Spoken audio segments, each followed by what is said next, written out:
Good morning students. Let's continue our fifth chapter of class 7 science. Lesson fifth हमारा जो है students वो है acids, bases and salts. ठीक है. तो students लास्ट वीडियो में मैंने आपको NCERT टेक्स्ट बुक क्वेश्चंस करवाए थे. NCERT टेक्स्ट बुक क्वेश्चन में मैंने आपको क्वेश्चन नंबर 7 तक करवा दिया था. ठीक है. अब हम करेंगे क्वेश्चन नंबर 8. क्या करेंगे हम? क्वेश्चन नंबर 8 करेंगे. पेज नंबर 75 पे आप एक पेंसिल निकाल के बैठ सकते हो और जो भी मैं आपको डिफिकल्ट वर्ड बताऊंगी आप उनका मीनिंग लिख सकते हो बुक के अंदर. ठीक है. तो हमारा जो 8th क्वेश्चन है उसका फर्स्ट पार्ट है एक्सप्लेन वाई में. An antacid tablet is taken when you suffer from acidity. कि एक एंटासिड टैबलेट दी जाती है जब हम सफ़र कर रहे हैं एसिडिटी से. एसिडिटी मैंने आपको मीनिंग लिखवाया था, जो गैस की पेट होती है उससे. ठीक है. जब हमारी गैस में पेट बन जाती है तो एंटासिड टैबलेट दी जाती है. ऐसा क्यों होता है? तो आंसर बोला गया है, क्या लिखा गया है? Antacid tablet contains weak base. Antacid tablet में क्या होता है? वीक बेस होता है. जैसे सच एज लिख रखा है मैग्नीशियम हाइड्रोक्साइड या फिर एल्यूमिनियम हाइड्रोक्साइड या बोथ. उसमें क्या हो सकता है? या मैग्नीशियम हाइड्रोक्साइड एक बेस है जो, और या फिर एक एल्यूमिनियम हाइड्रोक्साइड ये भी क्या है? बेस है ही होते हैं. ठीक है. या फिर दोनों भी प्रेजेंट हो सकते हैं. Acidity is caused by the excess acid present in the stomach. Acidity है वो कोज होती है by the excess acid. Acidity कब होती है? जब हमारे स्टमक के अंदर जब ज़्यादा एसिड प्रेजेंट हो जाता है, ज़्यादा एसिड की अमाउंट है वो हो जाती है, प्रोड्यूस हो जाता है स्टमक में, तब होती है हमें एसिडिटी. ठीक है. When an ant acid is taken. जब एक एंट एसिड दी जाती है या फिर ली जाती है, the bases present in it neutralise the excess acid. तो जो बेस प्रेजेंट है एंट एसिड टैबलेट में वो न्यूट्रलाइज कर देता है एसिड के इफेक्ट को. ठीक है. और हमें and one gets relief from the acidity. और हम क्या कर सकते हैं? रिलीफ पा सकते हैं एसिडिटी से. ठीक है. तो ये था हमारा क्वेश्चन 8 का. क्वेश्चन 8 का मैंने ए पार्ट आपको करवा दिया, आपकी बुक में है. उसके बाद है हमारा B part. Students B part में क्या बोला गया है? Calamine solution is applied on the skin when an ant bites. कि कैलामाइन सॉल्यूशन अप्लाई किया जाता है जब कोई एंट हमें क्या कर जाती है? बाइट कर जाती है. जब चींटी हमें कोई डंक मार जाती है तो कैलामाइन सॉल्यूशन अप्लाई किया जाता है स्किन पे. ऐसा क्यों? आंसर लिखा गया है the sting of an ant contains formic acid. जो स्टिंग है एंट का, जो स्टिंग है, एंट स्टिंग में कौन सा एसिड होता है? Formic acid. कौन सा एसिड? Formic acid. ठीक है. और उसके बाद क्या बोला गया है कि when an ant bytes it injects the acidic liquid into the skin. The effect of the sting can be neutralized by rubbing some moist solution of a basic substance such as baking soda.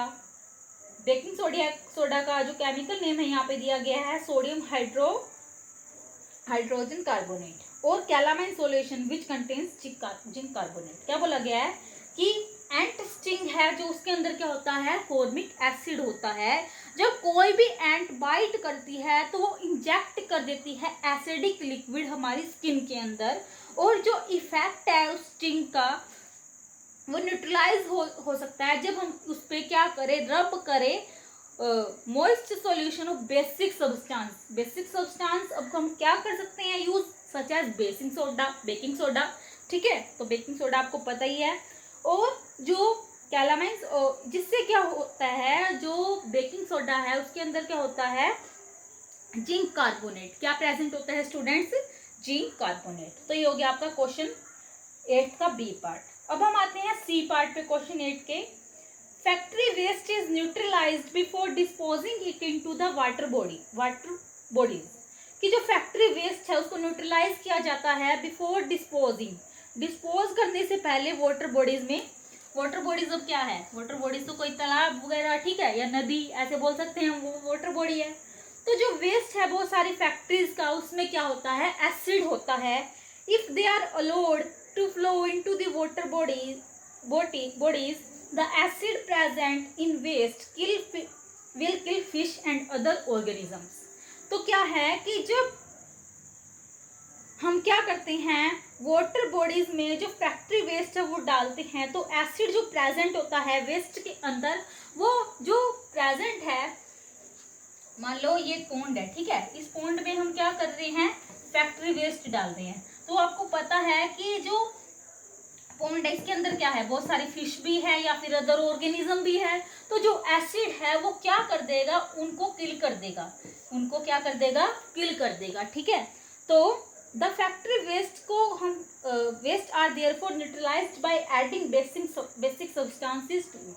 तो हम कैसे neutralise कर सकते हैं उस factory waste के effect को जिसमें एसिड प्रेजेंट है उसके अंदर बेस डाल के, ठीक है।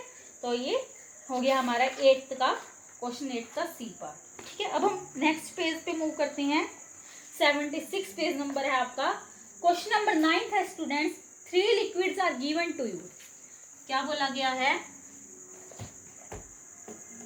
क्वेश्चन नंबर 9,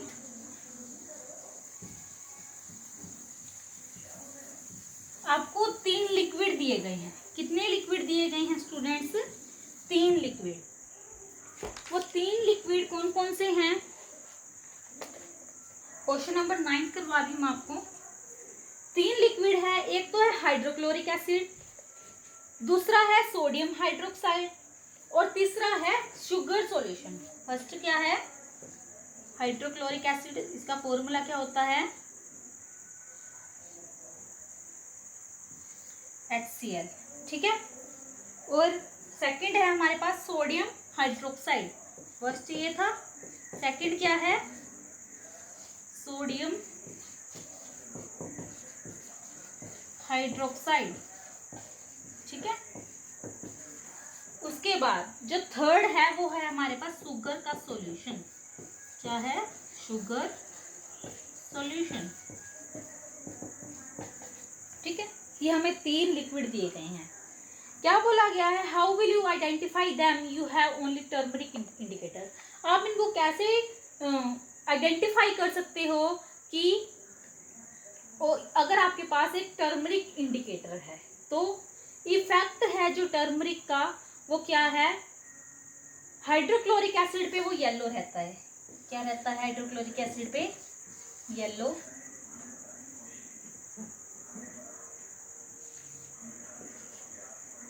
अच्छा जी, सेकंड है उस पे रहता है टर्न, रेड कलर के अंदर चेंज हो जाता है, टर्न रेड, ठीक है।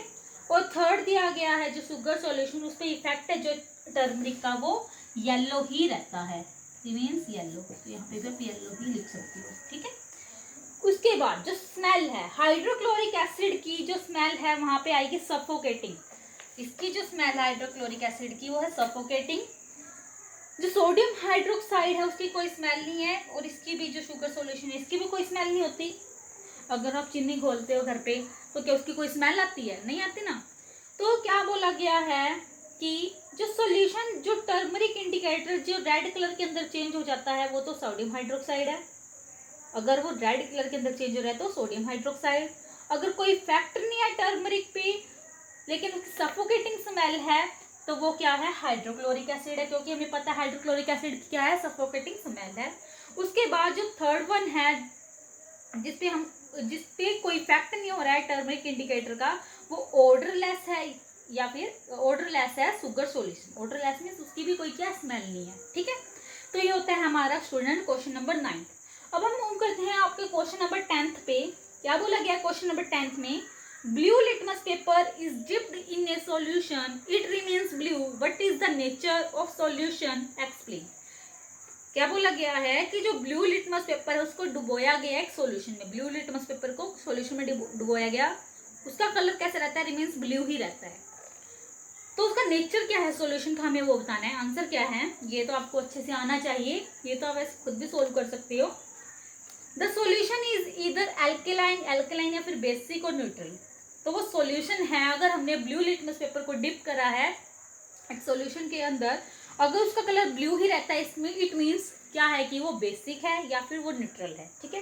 Because litmus blue litmus does not change it's colour in neutral और एल्केलाइन या फिर बेसिक सॉल्यूशन। तो जो ब्लू लिटमस पेपर है वो क्या नहीं करता, अपने कलर को चेंज नहीं करता बेसिक या फिर एल्केलाइन सॉल्यूशन के अंदर। ठीक है, अब हम करते हैं मूव आपके 11th क्वेश्चन पे।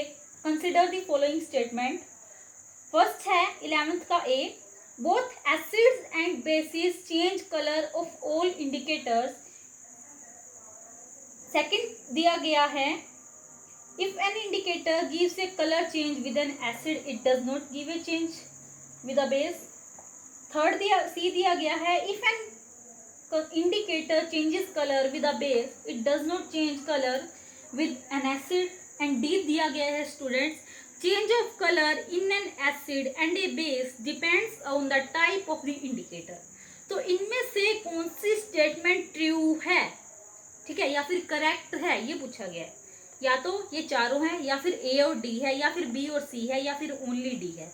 तो इसके अंदर जो फोर्थ है हमारी स्टेटमेंट, क्या है statement fourth, change of colour in an acid and A base depends on the type of the indicator. कि जो चेंज है कलर में एसिड या बेस डिपेंड होता है किस पे, इंडिकेटर के टाइप पे। तो इसी वजह से क्या है, ये स्टेटमेंट ट्रू है। और आप क्वेश्चन नंबर 11 के जो आंसर है ओनली डी पे टिक कर सकते हो। ठीक है, डी पे टिक करना। ओके, उसके बाद स्टूडेंट्स ये होते हैं हमारे यहाँ पे complete NCERT text book questions. क्या होते हैं, complete NCERT text book question. अब हम करेंगे एनसीईआरटी एग्जाम्पलर प्रॉब्लम सोल्व, जो आपकी बुक में दिए गए हैं। NCERT exemplar problem solve. ठीक है, तो अब हम ये करेंगे। ओके, तो इसमें जो सबसे पहले क्वेश्चंस दिए गए हैं स्टूडेंट्स, वो है हमारे multiple choice question. Multiple choice question MCQs। ठीक है, उसमें जो क्वेश्चन फर्स्ट है वो करवाती हूँ मैं। मल्टीपल चॉइस क्वेश्चन में आपको क्या करना है, जो भी स्टेटमेंट ट्रू है उन्हें क्या करना है, उस पर टिक करना है, जो भी ऑप्शन। फर्स्ट क्वेश्चन दिया गया है, the correct way of making a solution of an acid in water is to. जो करेक्ट वे है मेक करना, बनाना एक सॉल्यूशन एसिड का वाटर में, वो क्या है। ऑप्शन दिए गए हैं, add water to acid, option B is add acid to water, option C is mixed acid and water simultaneously, and D option is add water to acid in a shallow container. तो यहाँ पे जो option number B है हम क्या करेंगे, वो choose करेंगे, क्योंकि ऐड करते हैं हम एसिड को वाटर में, उससे क्या बनता है, हमारा एसिड बनता है, और वो ही हमारा करेक्ट वे है। तो फर्स्ट क्वेश्चन के आप बी ऑप्शन पे आप टिक कर सकते हो। ठीक है, अब हम करते हैं नेक्स्ट बी को, second question. Products of a neutralisation reaction are always. जो प्रोडक्ट होते हैं न्यूट्रलाइजेशन रिएक्शन के, वो हमेशा क्या होती हैं। मैंने आपको बताया कि न्यूट्रलाइजेशन रिएक्शन क्या होती है, जब एक एसिड और बेस को हम क्या करते हैं, रिएक्ट करवाते हैं, तो उससे हमें मिलता है साल्ट एंड वाटर। तो ऑप्शन देखते हैं इसमें है या नहीं।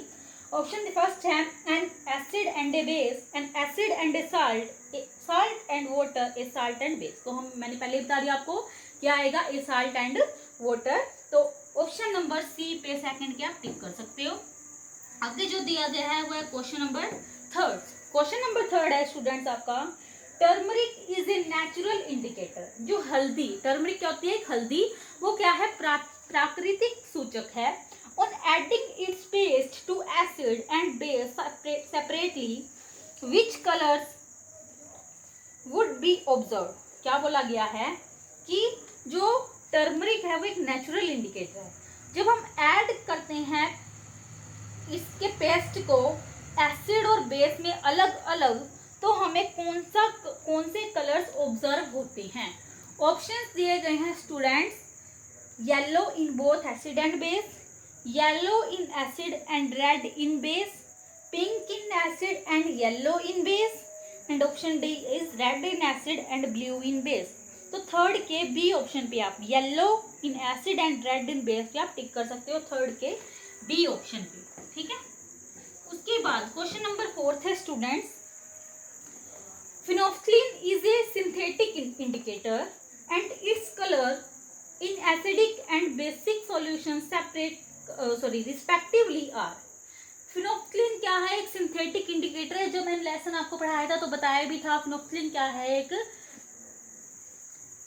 सिंथेटिक इंडिकेटर है। तो इसका कलर है जो एसिड और बेसिक सॉल्यूशन में रिस्पेक्टिवली क्या होता है, एसिड में क्या होता है, बेसिक में क्या होता है, सॉल्यूशन में। तो ऑप्शंस दिए गए हैं red and blue, blue and red, pink and order colourless, colourless and pink. तो जो एसिडिक में है फिनोल्फ्थालीन का कलर वो कलरलेस होता है और बेसिक में पिंक होता है। तो फोर्थ क्वेश्चन के आप डी ऑप्शन पे टिक कर सकते हो, ठीक है। अब हम करते हैं नेक्स्ट क्वेश्चन नंबर 5, ठीक है। तो क्वेश्चन नंबर 5 क्या दिया गया है आपकी बुक में, when the acid is too basic plants do not grow well in it, to improve its quality what must be added to the soil. क्या बोला गया है कि जब हम सोइल क्या होती है हमारे, जब सोइल बेसिक होती है ज्यादा तो प्लांट्स क्या है, ग्रो नहीं होते उसके अंदर। तो उसकी क्वालिटी को इम्प्रूव करने के लिए हमें क्या ऐड करना चाहिए सोइल के अंदर। ऑप्शंस बोले गए हैं organic matter, B option is quicklime, C option is electroline and D option is calamine solution. तो जो ऑर्गेनिक मैटर हम उसको ऐड करते हैं अगर हमारी सोइल ज्यादा बेसिक है। तो 5th के ए ऑप्शन पे आप टिक कर सकते हो, ठीक है। उसके बाद है स्टूडेंट्स हमारा क्वेश्चन नंबर 6। क्वेश्चन नंबर 6 क्या है, litmus is a natural die. Litmus क्या है, हमारी एक नेचुरल डाई है। यहाँ पे करती हूँ मैं, क्वेश्चन नंबर बोला गया 6। लिटमस हमारी एक नेचुरल डाई है। Is an extract of which of the following. तो वो किससे हमें मिलती है, ठीक है, किसका एक्सट्रैक्ट है। ऑप्शंस दिए गए हैं स्टूडेंट्स, चाइना रोज या फिर उसको हम गुड़हल भी बोल सकते हैं, B option is beet root, C option is lichen and D option is blueberries या फिर जामुन भी बोल सकते हैं ब्लूबेरीज को, ठीक है। तो यहाँ पे 6th का जो सी ऑप्शन है लाइकन, उस पे आप टिक कर सकती हो, 6th के सी ऑप्शन पे, ठीक है। उसके बाद 7th क्वेश्चन है, neutralisation reaction is a. Neutralisation reaction एक कैसी है। ऑप्शंस दिए गए हैं physical and reversible change, option B is physical change that can not be reversed, option C is chemical and reversible change, option D is chemical change that can not be reversed. तो जो neutralisation reaction है हमारी वो एक chemical change है जिसको हम reverse नहीं कर सकते। रिवर्स का मतलब है हम दोबारा से वही चीज को जो हमारी रिएक्टेंट थे हम उनको वापस से नहीं ले सकते। तो हमारा न्यूट्रलाइजेशन रिएक्शन क्या है, केमिकल चेंजेस, इसको हम रिवर्स नहीं कर सकते। तो क्वेश्चन नंबर 7 है जो उसके डी ऑप्शन पे आप टिक कर सकते हो। आगे दिया गया है student question number 8। Question number 8 is which of the following set of substances contain acid. इनमें से कौन सा सेट है सब्सटेंस का जिसमें एसिड्स प्रेजेंट होता है। एसिड कौन सा प्रेजेंट होता है, ऑप्शंस दिए गए हैं। First option is grapes lime water, B option is vinegar soap, C option is curd milk of magnesia and D option is curd और विनेगर। तो जो कर्ड और विनेगर है उसमें क्या है, एसिड प्रेजेंट होते हैं। तो क्वेश्चन नंबर 8 के डी ऑप्शन पे आप टिक कर सकते हो। आगे है हमारा question number 9। Question number 9 is on adding phenolphthalein indicator to a colourless solution no change is observed, what is the nature of this solution. जब हम फिनोल्फ्थालीन इंडिकेटर को ऐड करते हैं एक कलरलेस सॉल्यूशन में, कलरलेस मतलब जिसका कोई कलर ही नहीं है, तो कोई भी चेंज ऑब्जर्व नहीं होता।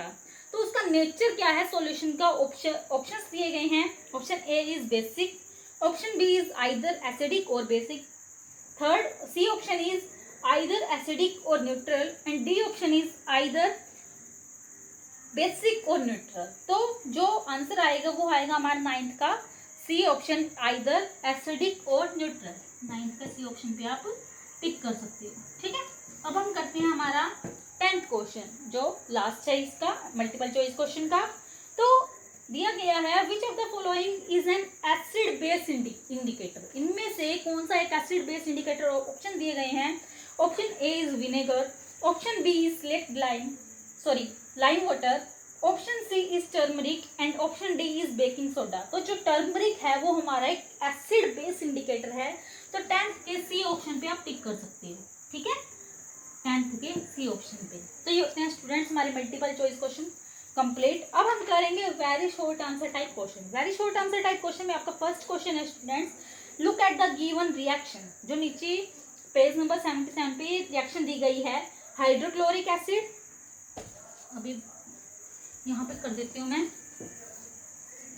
अब हम कर रहे हैं वेरी शॉर्ट क्वेश्चन, ठीक है। इसमें जो हमारा क्वेश्चन नंबर 11 है, जो रिएक्शन दी गई है, हाइड्रोक्लोरिक एसिड, सोडियम हाइड्रोक्साइड जो एक बेस है, इससे हमें मिलता है सोडियम क्लोराइड प्लस वाटर। तो जो सोडियम क्लोराइड है फॉर्म होता है इस रिएक्शन में, रिमेन्स रहता है सॉल्यूशन फॉर्म में। Can we get solid substance chloride can we get solid sodium chloride from this solution, suggest a method if any. क्या बोला गया है कि अगर हम सोडियम क्लोराइड, जो ये रिएक्शन दी गई है इसमें क्या होता है, सोडियम क्लोराइड फॉर्म होता है और वो हमेशा सॉल्यूशन के फॉर्म में ही रहता है। तो अगर हम उसको सॉलिड फॉर्म में प्राप्त करना चाहे तो ऐसा कोई मेथड है या नहीं। ऑप्शन, तो आंसर इसका आएगा इवेपोरेशन। क्या मेथड है इसका, इवेपोरेशन। तो क्वेश्चन नंबर 11 का आंसर है हमारा इवेपोरेशन, एक मेथड है।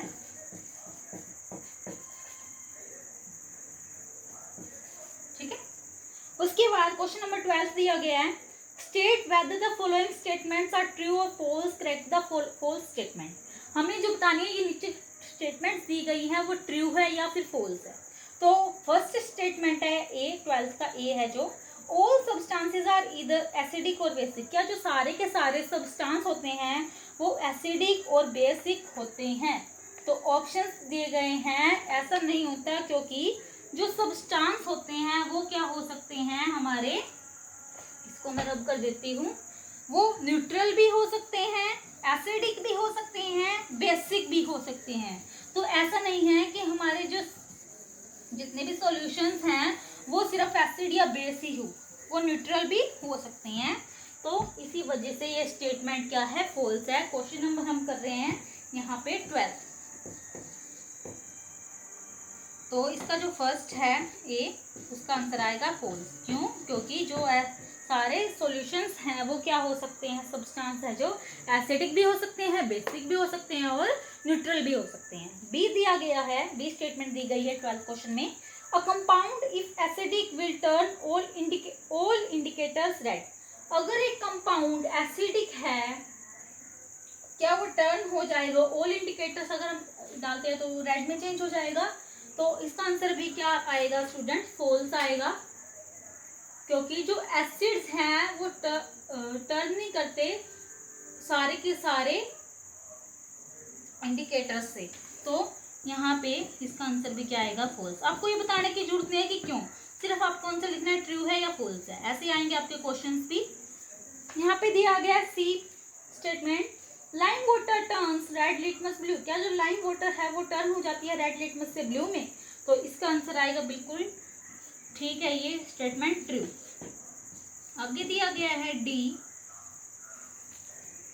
Common salt dissolve in water turns blue litmus red. क्या जो कॉमन साल्ट है डिजोल्व है वाटर में वो टर्न हो जाता है ब्लू लिटमस से रेड में। तो ये आंसर आएगा इसका फॉल्स। क्या आएगा इसका आंसर, फॉल्स।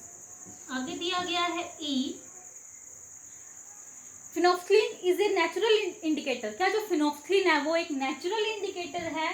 तो इसका आंसर भी क्या आएगा, फॉल्स, क्योंकि वो क्या है, कैसा इंडिकेटर है, एक सिंथेटिक इंडिकेटर। ठीक है, उसके बाद हम नेक्स्ट पेज पे मूव करते हैं, पेज नंबर 78 पे। पेज नंबर जो 78 है हमारा, उसमें जो एफ है वो है, calamine can be use to treat ant sting. क्या जो कैलामाइन है उसको यूज किया जाता है जब एंट स्टिंग कर जाती है।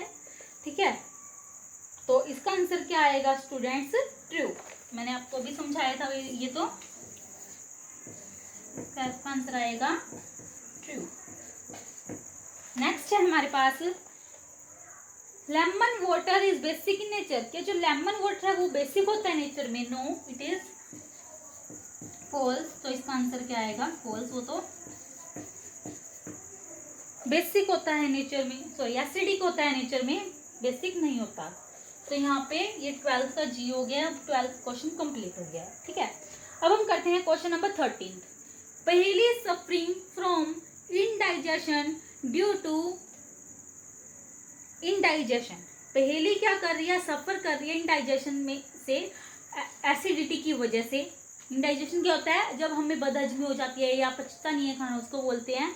Is it advisable to give her orange juice in this situation and why? क्या हम इस एडवाइस कर सकते हैं उसको ऑरेंज जूस इस सिचुएशन में, और क्यों? तो आंसर आएगा सबसे पहली बात, तो क्वेश्चन नंबर जो 13 है हमारा, उसका आंसर है नो। क्या आंसर है? नो। और हम उसको ऑरेंज जूस क्यों नहीं दे सकते? क्योंकि ऑरेंज जूस होता है वो, जो उसका नेचर होता है एसिडिक। कैसे होता है? एसिडिक नेचर होता है उसका। इसी वजह से हम क्या नहीं कर सकते? ऑरेंज जूस को एडवाइस नहीं कर सकते। ठीक है, ये होते हैं आपके complete very short answer type questions. अब हम करते हैं शॉर्ट आंसर टाइप क्वेश्चन।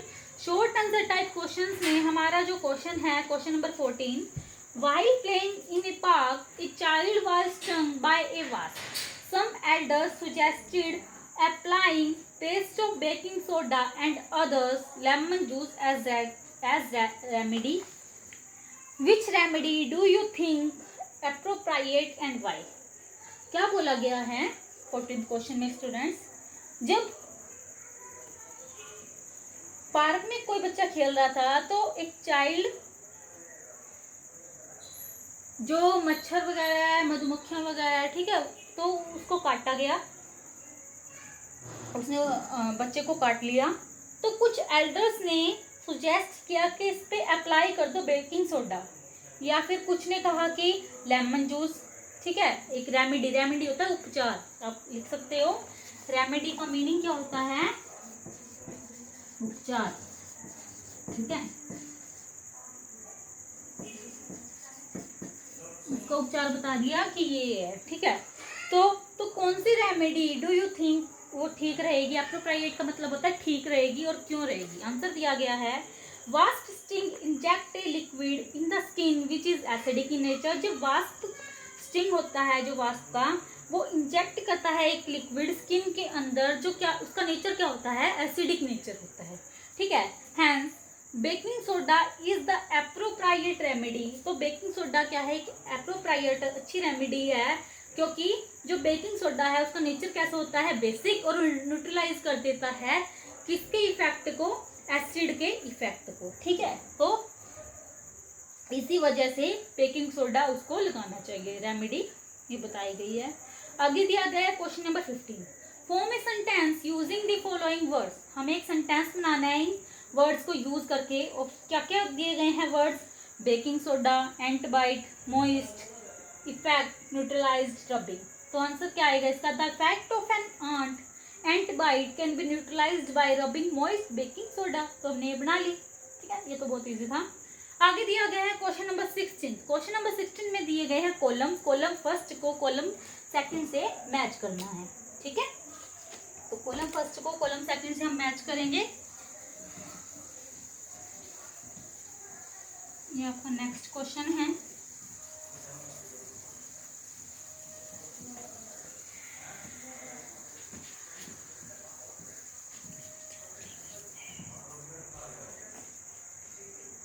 तो हमारा ये क्वेश्चन नंबर है 16। आपको ये बुक में फिल करना है। एक साइड दिए गए हैं कॉलम फर्स्ट, सेकंड दिए गए हैं कॉलम सेकंड। तो सबसे पहले कॉलम फर्स्ट में क्या दिए गए हैं?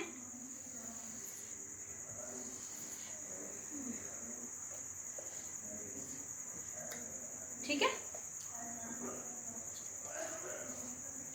कॉलम फर्स्ट है हमारा। सबसे पहले कॉलम फर्स्ट में दिया गया है टार्टेरिक एसिड।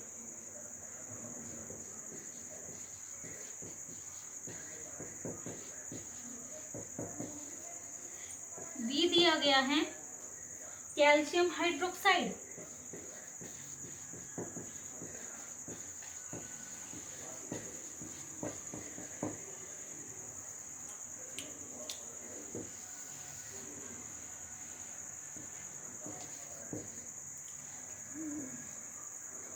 सी दिया गया है फॉर्मिक एसिड,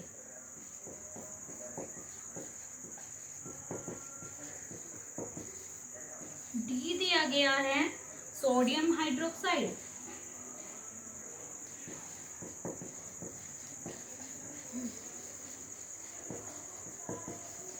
और ई दिया गया है जो लास्ट है हमारा वो है लैक्टिक एसिड।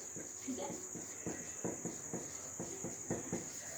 तो हमें मैच करना है जो टार्टेरिक एसिड है, टार्टेरिक एसिड को आप मैच करोगे अनराइप मैंगो से। इसके आगे भी हमसे लिख सकते हो, यहाँ पे ऐसे इजी रहेगा, अनराइप मैंगो। टार्टेरिक एसिड किसमें प्रेजेंट होता है? Unripe mango. ठीक है,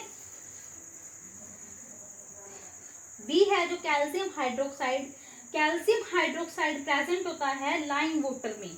किसमें प्रेजेंट होता है? Lime water. तो इसके आगे इसका आंसर लिख दो। ठीक है, सी दिया गया है फॉर्मिक एसिड, फॉर्मिक एसिड को का आंसर आएगा एंड स्टिंग। एंड स्टिंग जब होती है, जो चींटी का डंक होता है उसमें क्या होता है? Formic acid. डी है हमारा सोडियम हाइड्रोक्साइड, सोडियम हाइड्रोक्साइड होता है सोप में, तो आंसर आएगा सोप। ठीक है, एंड लास्ट ई है जो हमारा लैक्टिक एसिड, लैक्टिक एसिड आएगा कर्ड में। कर्ड में कौन सा एसिड प्रेजेंट होता है? Lactic acid. तो ये हो गया स्टूडेंट्स हमारे मैच दी फॉलोइंग। ठीक है, तो स्टूडेंट्स आगे के क्वेश्चन हम नेक्स्ट वीडियो में करेंगे। आज जितने भी क्वेश्चंस मैंने आपको करवाए हैं वो आपको लर्न करने हैं। ठीक है, अच्छे से। सो स्टूडेंट्स होप कि आपको ये जो वीडियो लेक्चर मैंने आज करवाया है इसमें आपको अच्छे से सब कुछ समझ में आया होगा। So thank you and have a nice day.